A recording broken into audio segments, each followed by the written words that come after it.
nkwanirizaako nnyo yonna gy'osinza okuba ng'otuwuliriza kutegeeza nti oli muwuliriza mulungi nnyo bwe yeekumira ku UG Update TV.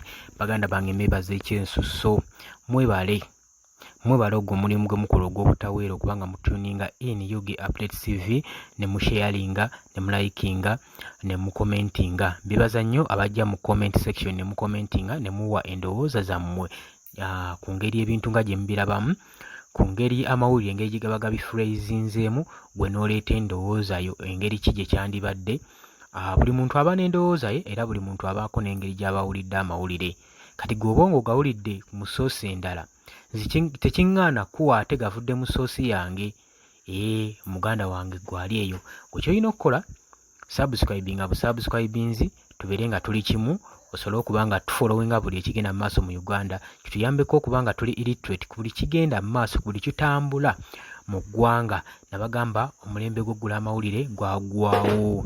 Kati omuntu ogula gadgeti yo ng'essimu n'osubscribinga ku UG Updates TV, n'osobola okuba nga ofollowinga ku YouTube buli kye tuba tugenda mu maaso n'okuba nga tukuweereza obeere updated. Emirembe gy'okutomera obutomeza emiggo mu kibuga gyaggwawo, n'oyingira ekibuga nga tomanyi kigenda mu maaso. Naye obeera n'essimu nga subscribinga ku UG Updates TV genda kubanga channel ekuwa amawulire nti kati gy'ogenda sawa zino embeera eyimiriddewo oti nti ate enkya tusuubira embeera okubanga egenda kuba weeti ne weeti. Gwe mugaso gw'okuba nga osubscribinze ku UG Updates TV. Baganda bange abali e Bulaaya nammwe mbebaza ekyensuso, mwebale kubanga temuva ku mayengo gano.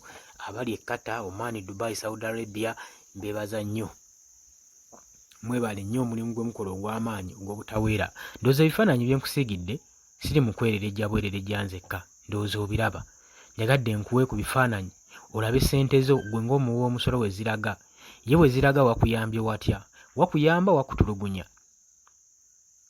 Bibuuzo bye njagala ojje weebuuze. Wakuyambye wakutulugunya? Omanyi waliwo okwereetera ekintu n'okiteekamu ssente ne kikufuukira akabasa. Kati ffe ssente zaffe ez'omuwi w'omusolo ze zitubonyaabonya. Era buli wokeeranga ku makya ne weekalakaasa ng'olina ensonga gye weekalakaasizaako ne bakwata, manya ssente ze ez'omuwi w'omusolo ze zikutawaanya. Kubanga abasajja abakwata jjukira nti nno gwe abafugiriramu omusimbi. Tebalina mirimu nti nno bakolawo ebiti. Embeera ebyo byonna by'olaba abasajja banikaanikanye ssente za muwi bwa musolo. Changes ozirabye ze baakoze mu magye saako ne mu prison. Golowooza buwumbi na buwumbi bumeka obwatuko mu kweddaawo nga bakuza Independence Day. Kati kye njagala otegeere, mu nsi Uganda twandibanga abantu abamu ab'enjawulo bo bali independent ate nga abalala independent yaabwe tebannagifuna. Yes, mwatulaze mwebale kujaguza kujjukuza bya independence, ne mukikkirize era tubasabye tukibategeeze nti ffe eno independence waffe teriiyo, yasigalamu mmwe yokka. Era tubeera ku kuswala eri amawanga amalala nga galaba tujaguza tukuza independence naye nga mu butuufu independence gye tukuza teriiwo. Era amawanga aga Kenya luddawa gonna gatusekerera busekerezi nga bagamba bano bakuza independence yaki? Nga tulaba tebali independent. Bw'abanga omukulembeze w'eggwanga asobola okkeera ku makya nayise etteeka nti temuli twagala kukwata mu constitution ne kibeera, n'agamba nti kino njagala kibeerewo kiti ne kibeera, eggwanga teriba independent. Eggwanga okubeera independent ne mu demokurasiya lirina okuba nga liri independent, nga ne ministries zonna zeetengeredde, nga zisobola okusalawo ebintu ku bwabyo.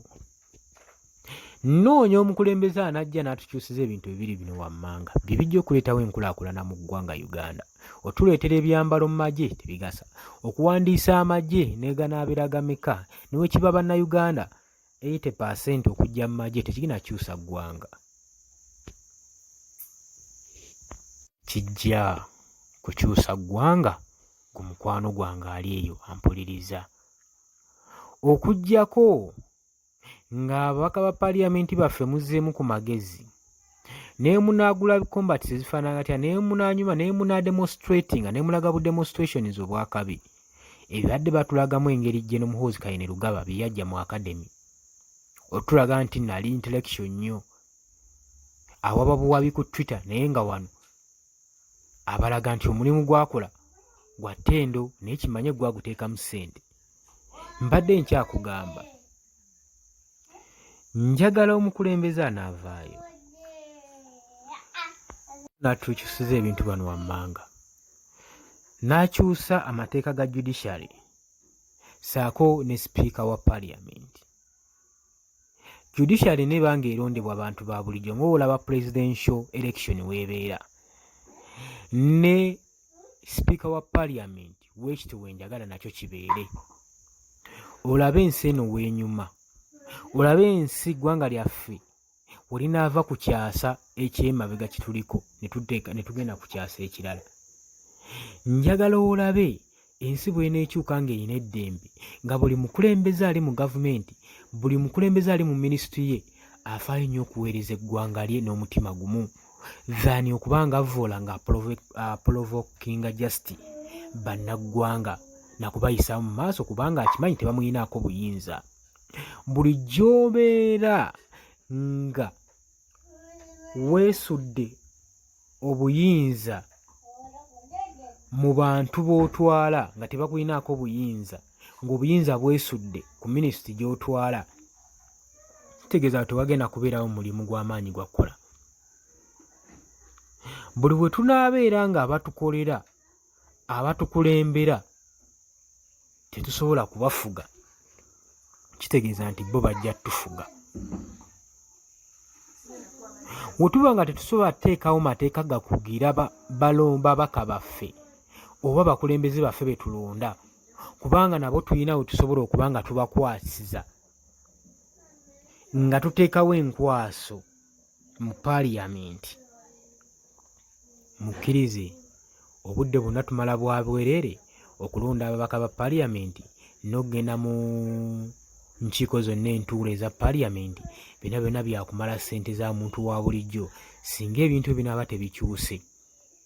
Singa tunaaba tetutaddewo n'amateeka makakali gagavaninga nga ga protectinga amendments bill, amateeka agabagibwa mu parliament nga tewali kawaayiro, tewali kanso egadifendinga, nga gy'olina osooka okuyitamu n'ogimenyaamenya okutuuka okusonga ku tteeka ku constitution eri oba ku tteeka eryassibwa mu constitution eyo, tewali kye tuba tusobola kukola.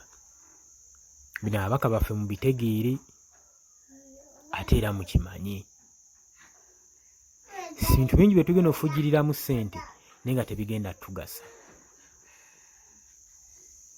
Independence weeri twagikuzizza, neffe newaffe independence teriiyo. Tetunnakuzaako independence ffeno n'akamu, tuli mu kiyongobero. Bukyanga omusajja atuula ku ntebe tetufunangako independence. Mbaagala nnyo, mwebale kuba bawuliriza balungi era mbasaba musubscribing.